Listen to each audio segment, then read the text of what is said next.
하나님 복된 예배가 되게 하여 주시고 귀한 말씀 나누게 주시옵소서. 예수 그리스도의 이름으로 기도드립니다. 아멘. 하소해 주시기 바랍니다. 오늘 여러분과 같이 나누고 싶은 말씀은 신천만 교회가 되자 해서 14번째 말씀입니다. 오늘은 예루살렘 성소 침략에 대해서 말씀을 같이 나누도록 하겠습니다. 오늘 본문의 말씀은 5순절에 성령님이 강림하여 사도들로 하여금 말씀을 전하였던 그런 배경 속에 기록된 말씀입니다. 5순절날 성령님이 이 땅에 오신 지 50일 돼서 성령님이 오신 날을 5순절이라고 하는데 이날 하나님께서 성령을 통해서 역사하시는데 베드로와 사도를 통해서 말씀을 증거하겠습니다. 근데 그 당시 저희에는 이제 해외에서 살았던 유대인들도 모두 다 예루살렘에 모여서 예배를 드리는데 사도가 분명히 그 유대인 말로 설교를 하는데 듣는 사람들이 각자의 나라의 말로 듣게 되는 것입니다. 그래서 저 사람이 고기 잡던 어부하느냐 저렇게 무식한 사람이 어떻게 우리 말로 설교를 할 수 있냐 해가지고 다들 놀라게 했고 또한 성령께서 얼마나 참 감동적으로 역사했던지 유대인들이 그동안 자기네들이 믿던 유대교 다시 말해서 율법 자기네들이 믿던 그 모든 것을 참 내려놓고 예수님을 영접하는 그래서 그들로부터 예루살렘 교회가 시작되었던 것입니다. 오늘 특별히 예루살렘 성도들이 어떻게 칭찬받았는가 하는 것을 우리가 같이 말씀을 나누면서 그러면 초대교회 성령님이 아주 강하게 역사하셨을 때 그때 그 교회들은 어떻게 시작됐고 또한 저들의 마음은 어떠한 자세를 가지고 하나님을 사랑했는가 하는 부분을 여러분과 함께 생각하면서 우리 종합상도 침례교도를 초대교회처럼 그런 역사가 일어나기를 바랍니다. 첫째 우리 37절에서 41절인데 여기 보면 초대 성도들이 말씀을 듣고 회개하는 그런 역사가 일어나게 됩니다. 저희가 이 말을 듣고 마음에 찔려 베드로와 다른 사도들이 물어 가로되 형제들아 우리가 어찌할꼬 하거늘 그 당시 하나님 말씀이 전해지니까 저들이 마음에 찔려서 회개하는 마음에 찔려서 그러니까 회개라고 하는 것은 마음에 뭐가 있어야 돼요? 찔림이 있어야만 되는 것입니다. 당시 20세 이상의 남자들은 유대인의 그 3대 명절인 6월절, 오순절, 수장절은 바로 예루살렘 성전에서 이제 예배를 드리기 때문에 20세 이상은 모두 다 참여하게 되어 있었습니다. 그런데 오늘 배경의 메시지는 오순절날을 맞이해서 각처에서 올라온 유대인들이 예루살렘에 모이는 것입니다. 그런데 각처에 모이는 유대인들이 각각 이제 자기 반응으로 말씀을 듣게 되었고 그리고 제자들이 전하는 복음의 소식을 듣고 참 저들이 배운 것이 없는 자들이 어떻게 저렇게 설교를 하시는가 하면서 너무 깜짝 놀라게 됐고 그리고 그 다음에 말씀 속에서 성령의 역사식을 저들이 체험하면서 정말 그 죄를 고백하는 죄를 자백하는 말씀을 통해서 자신들이 죄를 자백하는 모습을 보게 됩니다. 오늘 본문에 이 말을 듣고 마음에 뭐였다 그랬어요?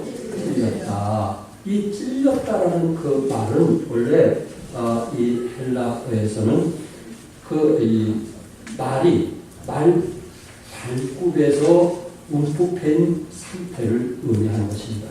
여러분 말 발굽이 얼마나 힘이 센지 아시겠죠? 그가 지나가는 곳에는 움푹 패인 상태에 있고 그리고 말 발굽에 의해서 나무를 치면 나무 살점이 뚝뚝 떨어질 정도로 말 발굽에 엄청난 힘이 있습니다.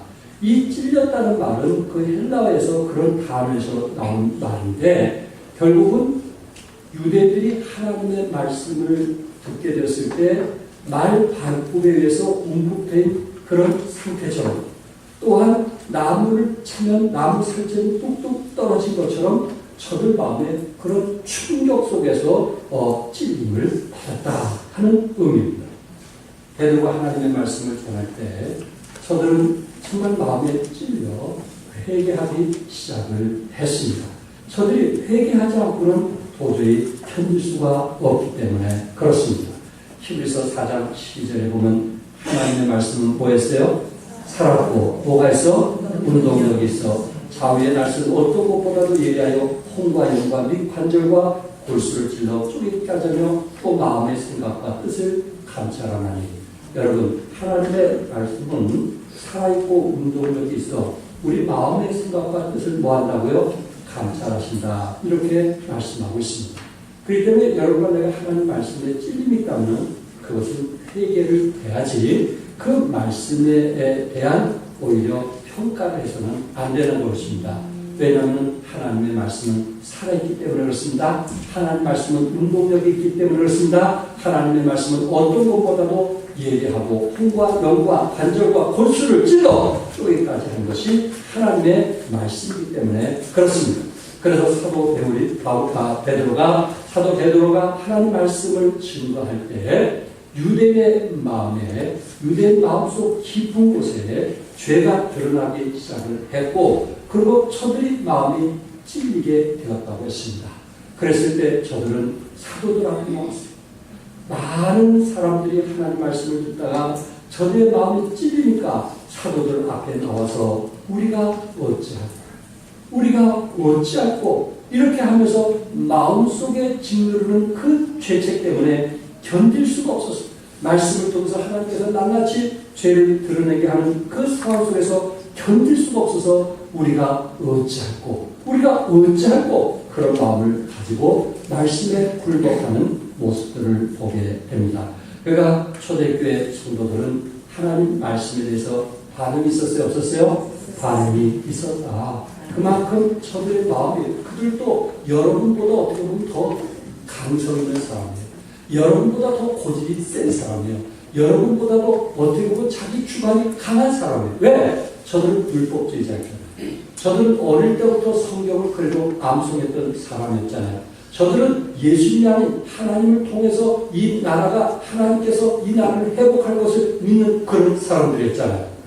그런 율법주의자였고 누구보다도 자기의 어떤 생각을, 사상을 가지고 있는 그런 사람들임에도 불구하고 하나님께서 말씀을 선포하게 했을 때 저들의 마음속에 감동이 있었고 저들의 죄를 회복하지 않으면 안 할 수밖에 없는 그런 상황 속에서 죄를 뉘우치고 또한 제사함을 받고 그리고 저들은 새로운 삶을 살게 되었던 것입니다. 성도 여러분, 회개하지 않으면 결국은 우리는 심판을 받게 된 것입니다. 우리 계시록 21장 8절에 우리 같이 한번 읽어볼까요? 다 같이 시작. 두려워하는 자들과 믿지 않는 자들과 흉악한 자들과 살인자들과 행동자들과 술객들과 우상숭배자들과 모든 거짓말하는 자들은 불과 영광으로 하는 데에 참여하리니 이것이 둘째 사망이야. 이것이 몇째 사망이라고요? 둘째 사망. 둘째 사망은 지옥을 얘기하고 있습니다.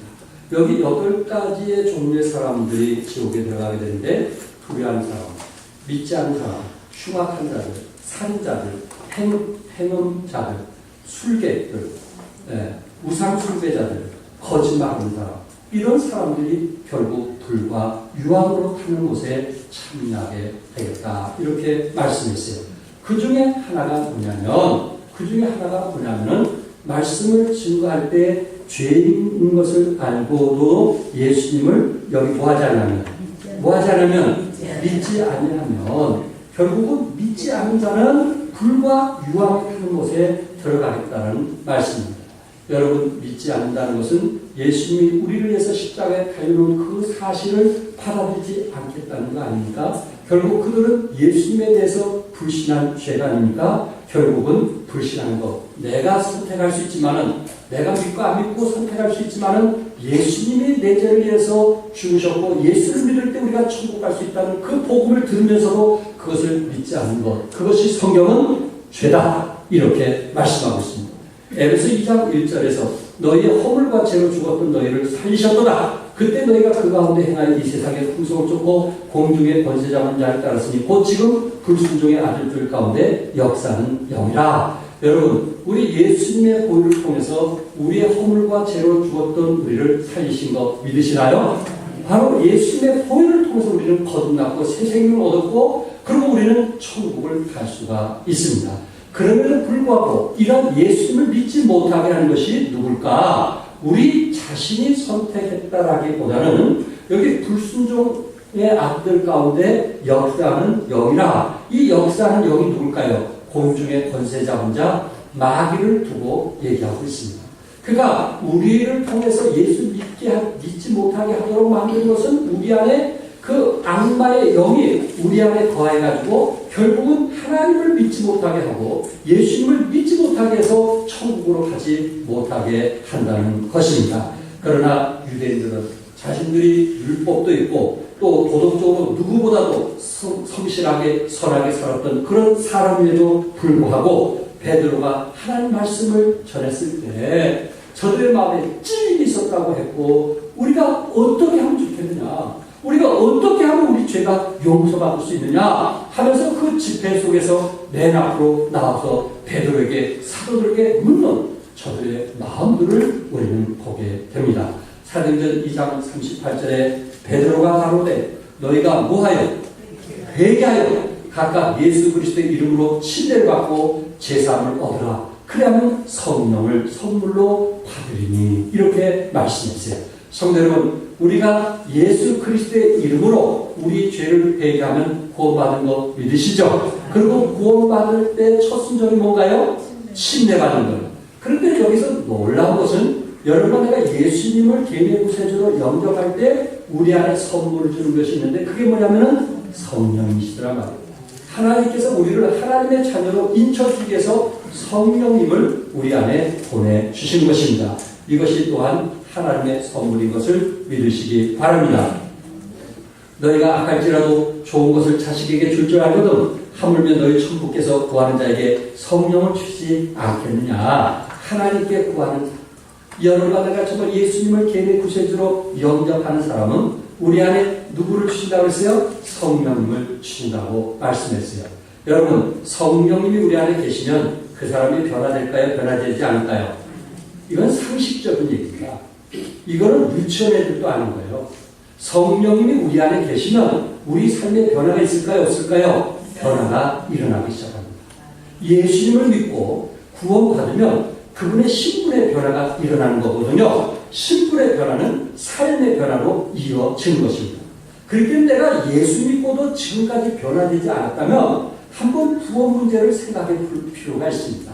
이거는 내 천국 문제와 관계되는 거거든요. 내 영원한 생명 문제와 관계되는 거거든요. 그렇기 때문에 이 구원 문제를 한번 생각해 볼 필요가 있습니다. 사람이요, 예수 믿고 구원받으면 우리 안에 성령님이 계시기 때문에 온유해지기 시작하고 겸손해지기 시작하고 남을 위해서 살게 되고 그리고 정말 그리스도의 형상으로 닮아가는 모습을 갖게 될 것입니다. 성령이 충만하면 삶의 변화가 일어납니다. 삶의 변화가 일어납니다. 어떤 환경 속에서도 하나님 주신 행복을 빼앗아갈 수가 없습니다. 어떤 일이 일어나고 그 입술에서 감사함이 넘치게 됩니다. 앞길이 찰흙같이 정말 어떻게 보면은 그런 어두운 길이 있다 할지라도 우리는 희망의 사람이 되는 것입니다. 예루살렘 교회가 칭찬받았던 것은 말씀에 대한 반응이 있었는데 우리가 어쩌? 하나님의 말씀에 대한 뭐가 있어야 된다고요? 반응이 있어야 됩니다. 갈라디아 교회는 그 사도 바울이 그들에게 하나님 말씀을 전해줬을 때 저들이 찔리게 되었는데 그것을 회개하지 않고 사도 바울에 대해서 원수처럼 여겼다. 뭐처럼 여겼어요? 원수처럼. 저 사람이 나를 두고 얘기하고 있구나. 저 사람이 어떻게 나를 두고 얘기할 수 있어? 회개를 한 것이 아니고 오히려 원수처럼 여겼다고 했습니다. 그러나 예루살렘 교회는 하나님 말씀을 듣게 되었습니다.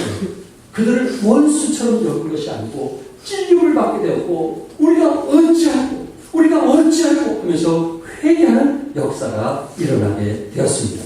예루살렘 교회 성도들이 그 마음속에 말씀을 통해서 변화가 일어났던 것처럼 다메섹 도상에서 그 사울이라고 하는 사람이 예수 믿는 사람을 죽이려고 갔던 사울이라고 하는 사람이 그곳에서 예수님의 음성을 듣게 됐고 그리고 그 예수님의 음성을 듣게 되었을 때 그가 변화가 일어나서 사울이 뭘로 변화됐어요? 바울로 변화가 되었습니다. 황해도 깡패 김인도를 누가 변화시켰을까요? 하나님이 변화시켜서 그 제주도에 가서 복음을 전하게 했고 그리고 이제 미신을 신겼던 그런 제주도에서 그렇게 죽을 뻔했지만 김인구가 참 끝까지 하나님 말씀을 선포했을 때 제주도에 많은 크리스찬들이 예수 믿게 되었고 그리고 울릉도에도 교회가 2개가 있는 그럴 정도로 정말 한국 땅에 이런 사람들을 통해서 복음이 증거가 되었습니다. 미국의 마오마오 깡패 두목으로 유명한 이키 크로츠 같은 사람도 그가 예수 믿고 변화가 되었는데 이런 사람들 뿐이겠습니까? 얼마나 우리 주위에 많은 사람들이 예수 믿고 변화되는가? 그것은 하나님의 말씀을 듣고 변화된 사람만 알 수가 있습니다. 지금부터 한 150년 전 영국에 일어났던 일인데 아마 그 당시에 눈이 많았던 것 같아요. 근데 주일인데 좀 일찍 온 사람들은 괜찮은데 시간 맞춰서 오려고 했던 사람이 눈이 순간적으로 너무 많이 쏟아졌기 때문에 올 수가 없었어요. 그런데 그 큰 교회에 13명이 참석을 했다고 합니다. 그 중에 이제 소년 하나가 참석하고 대부분 어른이었고 목사님도 못 왔어요. 그리고 집사님 딱 한 분이 오셨는데 그 집사님 이름이 존 앵글렌이라고 하는 분입니다. 주위에서 이제 웅성웅성하면서 우리가 그래도 예배를 드려야 되지 않겠는가? 그냥 갈 수 없지 않는가? 그래도 당신이 집사님 나가서 그래도 설교라도 하시오. 그렇게 된 거예요.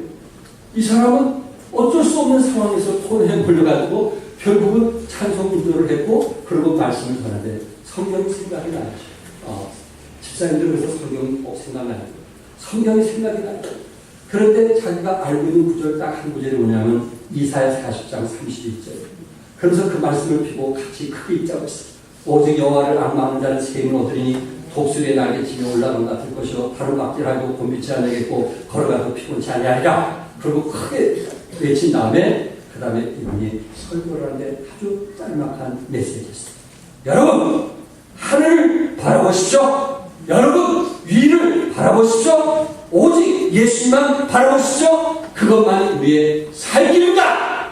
그냥 큰 소리치고 그러고 내려갔어요. 그 후에 30년이 지났어요. 영국에서 가장 큰 교회 10,000명 이상 모이는 그 교회 목사님이 간증합니다. 제가 어느 날 처음으로 교회 갔는데 눈 때문에 한정 3사람 정도가 모였어요. 근데 어떤 집사님이 앞에 나서 이사야 40장 말고 얼마나 큰 소리로 외치는지 정말 짧은 구절이었지만 하나님께서 내 마음에 번개치는 것 같아요. 번개치는 것 같아요. 하나님에 대해서 얼마나 두렵든지 내가 제일 앞에 나와서 하나님 앞에 무릎을 꿇고 회개했던 사람. 그때부터 저는 신앙생활을 하게 되었고 그리고 하나님께서 목사로 하나님 저를 불러주셨고 그리고 영국에 영향을 미치는 지도자가 되었습니다. 라는 고백을 했습니다. 그분이 누군지 아십니까? 그분이 누군지 아세요? 영국의 이제 부흥사로 유명한 스펄전 목사님이십니다. 지금도 그분의 영향을 모든 목사님들이 받고 있습니다. 찰스 스펄전 하면 대단한 사람이고 이 사람처럼 책을 많이 쓴 사람도 없습니다. 집사님 한 분 통해서 그가 알고 있는 말씀을 통해서 한 학생이 변화가 되었고 그는 영국의 위대한 지도자가 되었던 것입니다. 하나님 말씀 사람을 변화시키는 능력이 있습니다. 여러분과 내가 가진 복음을 누구에게든지 가서 전하면 어머니에게 가서 전하든 아버지에게 가서 전하든 내 형제에게 가서 전하든 담대함만 있으면 하나님이 그들의 마음을 변화시키는 거예요. 움직이는 거예요. 역사하는 거예요. 여러분들이 지금 입을 다물고 있기 때문에 그들이 회개치 않은 것을 기억하십시오. 우리가 입을 열면 하나님께서는 그 말씀에 씨를 뿌리게 되고 언젠가는 거두는 역사가 있으리라고 믿습니다. 두 번째, 초대교회 성도들은 사도의 가르침에 순종을 했습니다. 42절에서 45절까지 있는 말씀인데, 여기 보니까 저희가 사도의 무엇을 받아? 가르침을 받았다, 이렇게 말씀하고 있습니다.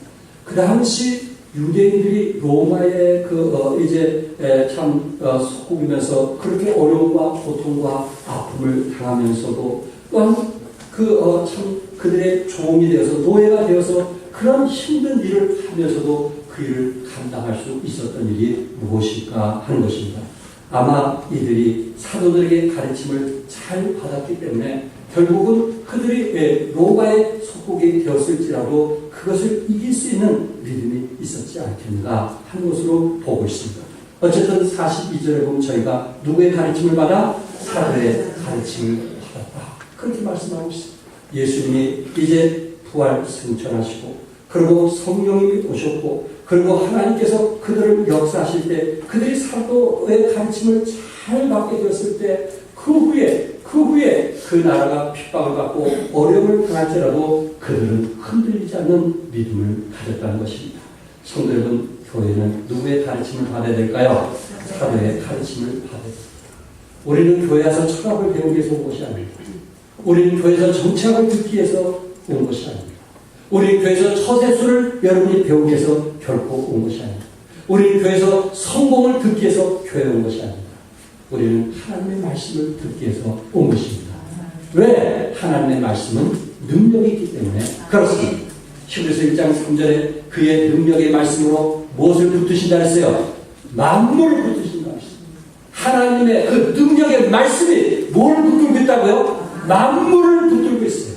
지구를 붙드시고 또 하나님의 말씀이요, 태양을 붙들고 있는 것도 하나님의 말씀이요, 이 세상에는 모든 천체를 붙들고 있는 것도 오로지 하나님의 말씀이에요. 그 말씀을 우리가 듣고자 하고 그 말씀을 배우고자 했을 때 우리 안에 변화가 일어나게 됩니다. 성도 여러분 일주일 내내 말씀 공부하는 시간이 언제 있어요? 일주일 내내 영적인 교제하는 시간이 언제 있어요? 그런데도 불구하고 1시간 성경 공부하는 거 그것도 싫어가지고 이리 빼고 저리 빼는 그런 모습들이 좀 불쌍하지 않나요? 내 모습이 좀 불쌍하지 않나요? 세상을 위해서는 시간을 투자하면서 돈 버는 데는 시간 투자하는 것이 아깝지 않으면서도 나 자신의 성장과 변화를 위해서 투자하는 그 모습이 좀 부끄럽지 않나요? 그러나 초대교회 성도들은 사도들의 가르침을 받았어요. 말씀 안에 경고의 사무실. 그들은 어떤 시련과 핍박과 연단이 있다도 흔들리지 않게 됐습니다. 가르침을 받은 사람들 안에 뭐가 이루어진지 아시죠?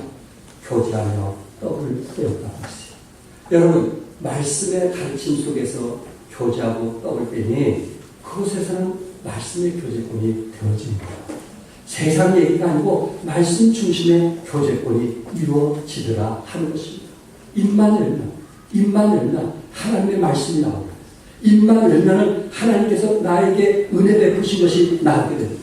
세상 얘기, 어렵고 힘든 얘기, 그런 얘기가 아니고 하나님께서 이렇게 축복해 주셨더라, 내가 기도했더니 하나님께서 나를 이렇게 인도해 주셨더라 하면서 가르침을 받는 사람 속에서 그 입술에 말씀이 나오기 시작합니다. 그 교제는 복스러운 영적 교제권이 되었던 것입니다. 또한 저들은 가르침을 받은 사람들이 교제하며 떡을 떼며 기도하기를 전혀 힘씁니다.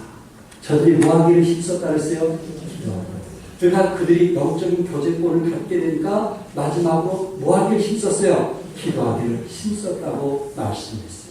사도행전 1장 14절에 보면 마음을 같이하여 전혀 기도하기를 힘썼다고 했어요. 예수님이 승천한 후 저들이 두려웠어요. 떨고 있었어요. 그런데 저들이 할 수 있는 것은 마가 다락방에 모여서 저들이 마음을 같이해서 하나님께 간절히 기도했던 것입니다.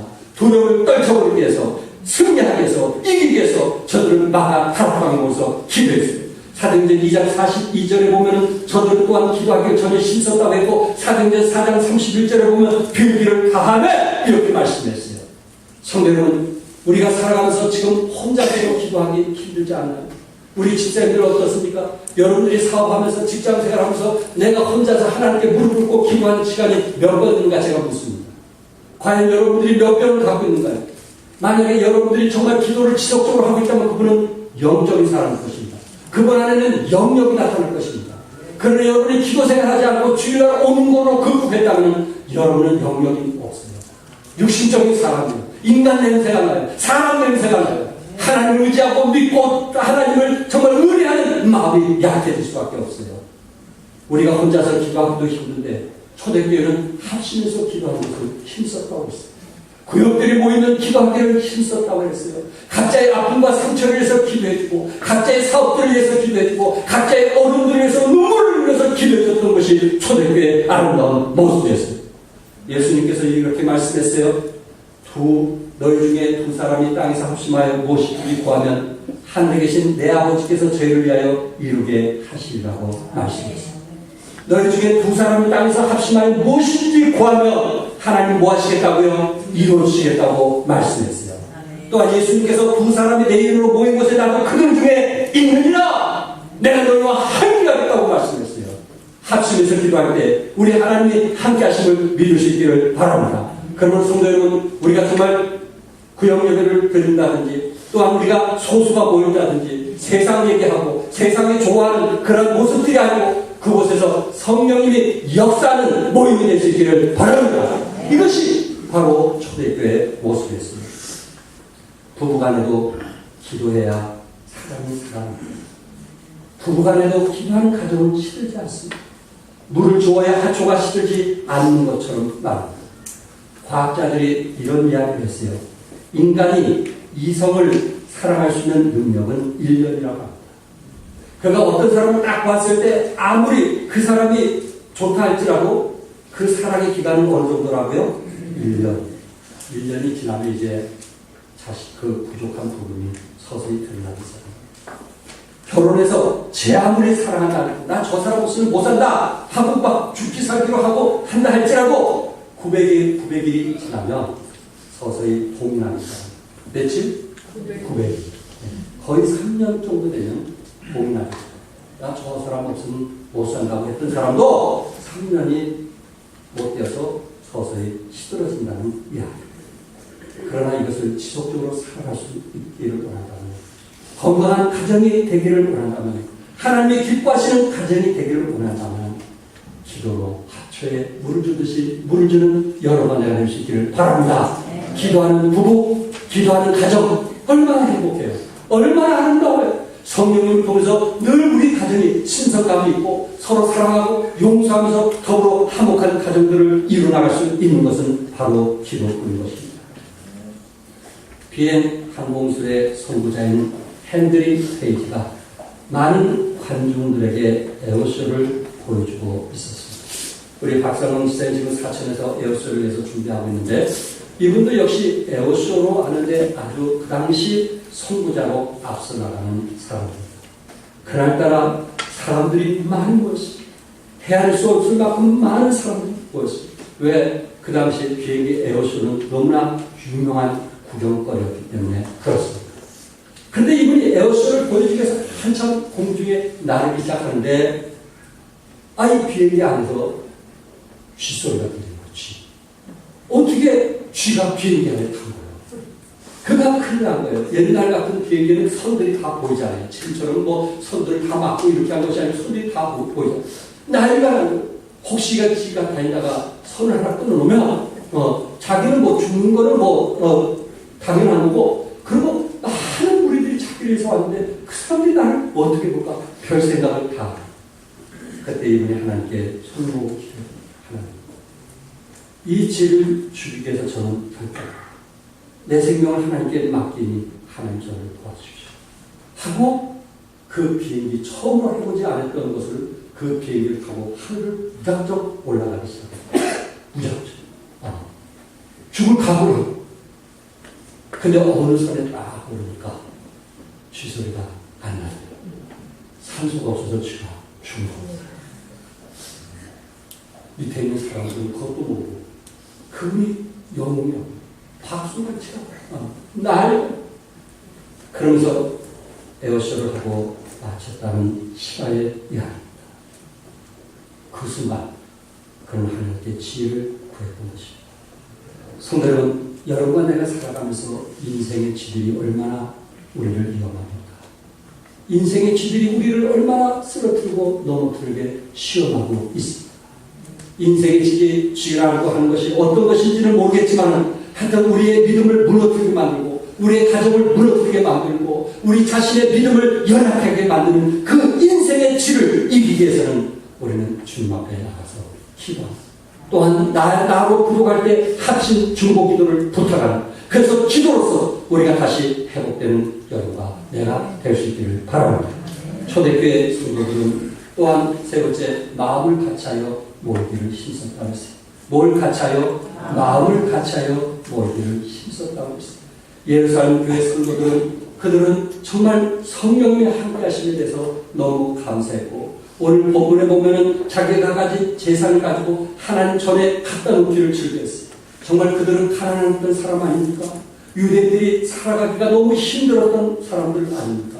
그런데 예수 믿고 구원받은 것이 너무 감사해서 성경에 보면 자기 재산을 하나님께 바쳐가지고 서로 나눴다고 성경에 말씀했고, 그리고 그 물질을 가지고 하나님의 전에 모이기를 힘썼다. 날마다 마음을 같이하여 성전에 모이기를 힘쓰고. 아멘. 여러분과 나와 같은 마음 아니겠어요? 성전에 모이기를 뭐 했어요? 힘쓴 그런 마음 아니었을까요? 날마다 마음을 같이하여 성전에 모이기를 힘썼다, 이렇게 말씀했어요. 예루살렘 교회 성도들은 예배 모임이 우선이었고, 그리고 저들은 떡을 나누며 교제했던 구역 모임에 힘썼어요. 자기 개인적인 일에 바쁨에도 불구하고 이것이 내 가정을 살리는 것이고, 이것이 내 교회를 살리는 것이고, 이것이 내 남편을 살리는 것이라는 것을 믿음이 있었기 때문에 그 일에 우선이 되었다는 말씀입니다. 영적인 교제가 우선이 되었다는 말씀입니다. 내 자신의 유익을 위해서 사는 것보다도 하나님 말씀이 선포되고 찬양이 있는 그 가정이 우선이 되었다는 말씀입니다. 저들은 날마다 마음을 같이하여 구역 모임에 힘썼고, 또한 성전에 모이기를 힘썼고, 그리고 집에서는 서로 떡을 내며 찬양을 하고 하나님께 영광 돌리기를 힘썼다는 것입니다. 예루살렘 교회처럼 괴리한 교회, 능력 있는 교회, 살아있는 교회, 이런 교회가 될 때 결국은 나라가 살게 될 것입니다. 교회가 나라와 가정을 지켜주고 우리의 방패가 되어주기 때문에 그렇습니다. 교회는 영적인 우리의 군대와 같습니다. 우리를 넘어뜨리는 모든 악에서 지켜주는 가장 큰 무기는 아버지 집에 거하는 것입니다. 국가의 흥망성쇠가 아버지 집에 달려있음을 믿으시기 바랍니다. 대통령 선거가 얼마 남지 않았지만 이 모든 것이 아버지 손에 있음을 믿으시기 바랍니다. 그러기 위해서는 여러분과 내가 정말 이 나라를 이해한다면 하나님의 집에 모이는 것을 힘써야 될 것입니다. 또한 여러분과 개인적인 또한 축복을 원한다면 모이기를 힘써야 될 것입니다. 왜? 나라와 민족을 살리는 것입니다. 바로 여러분과 나이기 때문에 그렇습니다.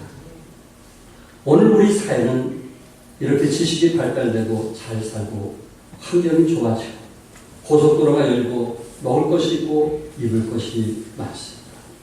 물론 개중에 어려운 분도 있지만 우리나라가 세계 10위 안에 든다는 것은 그만큼 생활이 윤택하다는 것입니다.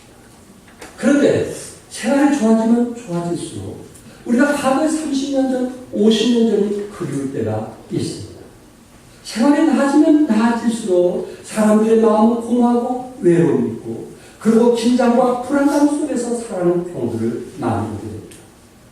요사이처럼 화풀이와 내 안에 원한이 맺힌 사람이 우리 주위에 얼마나 많이 있습니까? 2008년 2월 11일 밤에 남대문에 숭례문에 불을 지른 최종기 씨, 그 이유를 물어보니까 토지 보상 문제 불만을 품어가지고 화가 나서 그랬다는 것입니다. 그 한 사람 때문에 300억이 들었어요. 그 한 사람. 네. 2010년도에는 부산 범어사 천왕문 방화 사건이 일어나게 되었습니다. 신문에는 오늘날 길에 다니는 사람들 중에 기름통을 들고 다니는 사람들이 너무나 많다는 것입니다. 어디다가 불을 지를지 그 불을 지르기 위해서 찾는 사람들이 주위에 많이 있다는 것입니다. 1년 동안 방화 사건이 2537건이 일어났다고 합니다. 이들은 전문적으로 불을 지르는 사람이라고 합니다. 천안에는 유모 씨는 식당이나 계단이나 집에다가 지난 12월부터 14곳의 건물에다가 불을 질렀습니다. 왜 그러냐고 물었더니 자기 마음에 불만이 가득 차가지고 좀 불이 타야 좀 뭔가 시원함을 느끼기 위해서 불을 질렀다고 이야기합니다. 청도에 있는 어떤 분은 자동차마다 펌프를 내는 겁니다. 기계를 가지고 가서 기술적으로 뚫어버리는 것입니다. 이 사람은 뇌절적으로 지난 1991년에 오른쪽 발과 팔을 쓰지 못하는 지체의 장애인이 되었는데 바로 이 사회가 나를 그렇게 만들었다고 해가지고 그리고 돌아다니면서 자동차에 펑크를 내는 것입니다.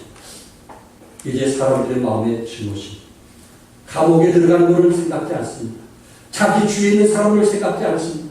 내 분풀이만 풀 수 있다면, 내가 화를 품을 수 있다면 어느 누구에게도 상처 주고 아픔을 주고 오직하면 어린 아이들에게까지 상처와 아픔을 주는 이 사회에 여러분 내가 살아가고 있습니다.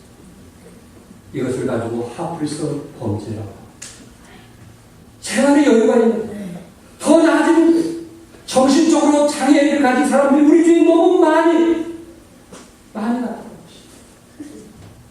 이것이 우리나라뿐이겠습니까? 일본은 안 그런 것 같아요. 미국은 안 그런 것 같아요. 잘 사는 나라일수록 뭐고 화를 풀어야 되는데 이것이 사람 대상으로 이웃 대상으로 총을 쏘기도 하고 사람을 죽이는 것을 우습게 하는 이런 시대에 여러분과 내가 살아가고 있습니다. 이분을 누가 구했습니까? 이들의 아픔을 누가 치유해 주시겠습니까? 이렇게 희망의 유통을 들고 다니는 저들에게 누가 저들의 마음을 회복시켜 주시겠습니까? 결국은 여러분과 내가 해야 될 일이 아닌가요? 우리가 그들을 평하고 그들을 사랑하고 그들을 감싸주면서 저들이 느끼지 못했던 사랑을 느끼게 하는 그리스도의 사랑을 이제 보여줄 때가 되지 않았나요? 우리가 예배오는 것으로 마치지 말고 이곳에 하나님의 임재하심을 체험하시고 슬프던 마음이 여러분과 내가 힘을 얻고 일을 하며 오히려 또한 절망에서 예배를 통해서 소생함이 있고 또한 죽으심이 있던 사람들이 사랑으로 바뀌어져서 여러분과 내가 세상의 빛과 소금의 역할을 해야 될 때가 아닌가 하는 것입니다. 우리 주님은 신령과 진정으로 예배하는 자를 찾고 계신다고 했어요. 왜? 신령과 진정으로 예배하는 자에게 치유함이 있고 회복이 있고 그리고 마음의 평안을 얻고 돌아가기 때문에 그렇습니다. 이렇게 되지 않고는 이 사회를 변화시킬 사람은 아무도 없다는 것입니다. 여러분과 내가 예배를 통해서 주님을 가까이 하시고 그리고 혹시 여러분이 하기 싫더라도 성경을 가까이 하시고 기도를 가까이 하십시오. 그러다 보면 어느 순간에 여론의 변화가 일어나게 될 것입니다. 1889년 3월 30일 프랑스 파리에 프랑스 대혁명 100주년을 맞이해서 만국 박람회를 열게 됐습니다. 그러면서 기념 조형물로 에펠탑을 세우게 되었습니다. 그것을 공사하면서 수많은 예술가와 파리 시민들은 거대한 철골 구조물이 고풍스러운 한 분위기를 망쳐놓았다고 비난하기 시작했습니다. 주에 있는 사람들이 얼마나 백성들이 그 말을 듣고 동료가 되었든지 정부에서는 어쩔 수 없었습니다. 우리가 이왕 시작했으니 20년 후에 앞으로 20년 후에는 우리가 책임지고 철거하겠습니다. 그 약속을 하고 건설을 했다. 그 해도 시민들은 계속 반대했습니다. 오직하면 프랑스의 유명한 소설가 모파상 같은 사람도 자신의 그 동상이 에펠탑을 보지 못하게 등을 돌려 세웠다고 했고 또한 밥을 먹을 때는 에펠탑을 바라보지 않는 속에서 식사를 했다고 합니다. 에펠탑은 당시 흉물이고 개울이었어요. 모든 사람들이 싫어했어요. 그런데 120년이 지난 지금은 어떻습니까? 그들이 눈을 뜨면 에펠탑이 보입니다. 눈을 뜨면 에펠탑을 보입니다.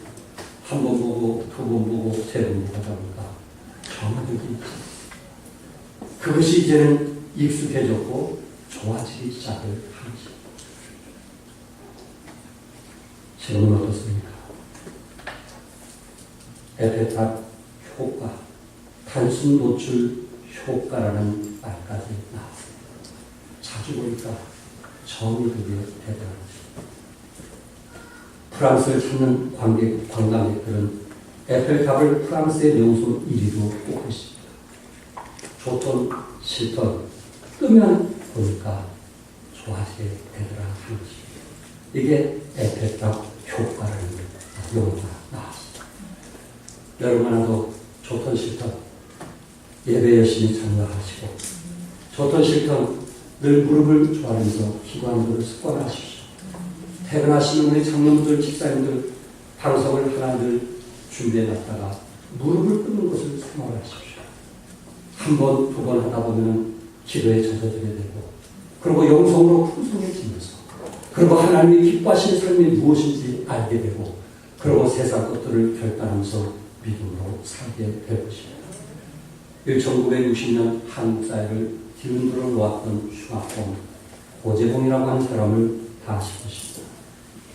자기가 오늘 라디오를 하나 훔쳤는데 그 훔친 것을 고발해가지고 감옥에 가게 했던 이득중이라고 하는 사람에게 원한을 품기 시작했어요.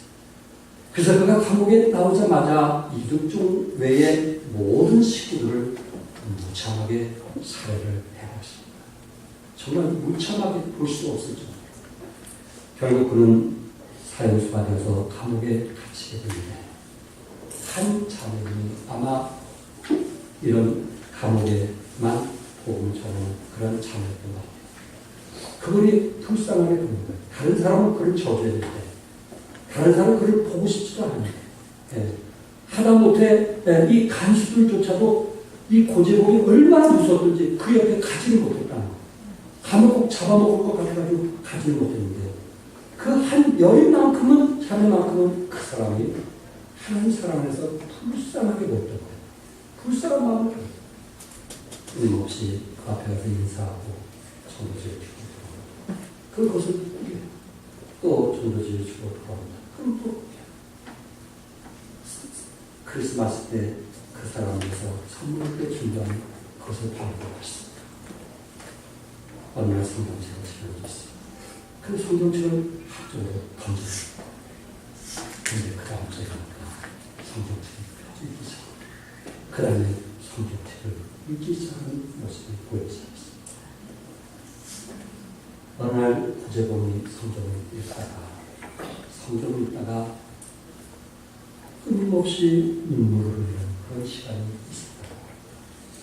자기의 죄가 말씀을 통해서 낱낱이 드러남을 알게 되었습니다. 그래서 주일마다 그곳에도 예배를 드리기 때문에 자기 스스로 예배에 참석하고 그곳에서 예수님 믿고 변화가 되기 시작했어요. 예수 믿고 구원받으니까 너무너무 기쁘고요. 너무너무 행복하고 그래서 그곳에 당시 제소자들이 2,000명이 있었는데 그들에게 일일이 찾아가서 보고 고재봉이 두려워가지고 다들 피했는데 이분이 예수 믿고 변화가 되니까 자기네들은 뭔데 하면서 예수 믿기 시작한 거예요. 2,000명 중에 1,800명이 예수님을 영접했다고 놀라운 역사입니다. 그래서 목사님이 이분에 대한 사랑이 너무나 애절한 거예요. 그래가지고 마지막 몸 매달아가지고 이제 사형 선고 그날에 목사님이 그분을 위해서 기도해 주는데 이게 기도가 끝나면은 죽는 거예요. 그러니까 저기 들어가고 기도하다가 그 목사님이 눈물을 흘리기 시작했어요. 더 이상 기도할 수가 없습니다. 그럴 때 고재봉이가 이어서 하나님 감옥에 있는 모든 분들을 구원해주세요. 또한 사형을 집행하는 사수를 용서해 주세요.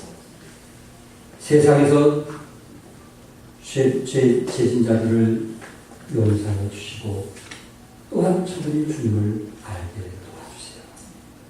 하면서 기도를 마치는데 하늘 가는 밝은 길이 내 앞에 있습니다. 그 찬송을 부르고 이런 아름다운 모습이다.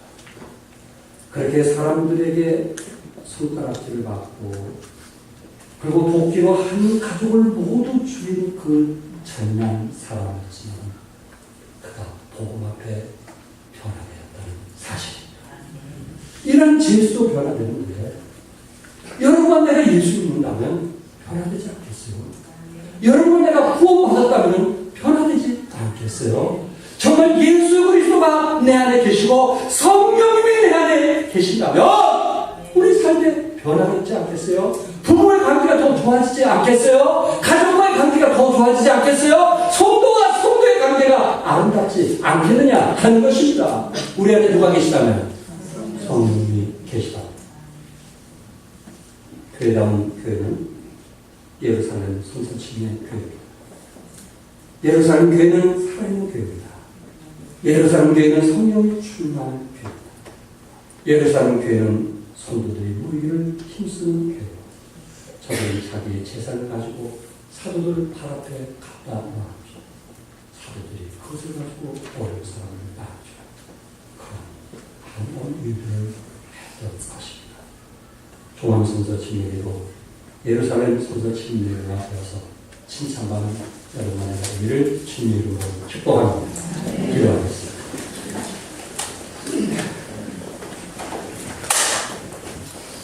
이 시간에 모든 예루살렘 교회 성령의 역사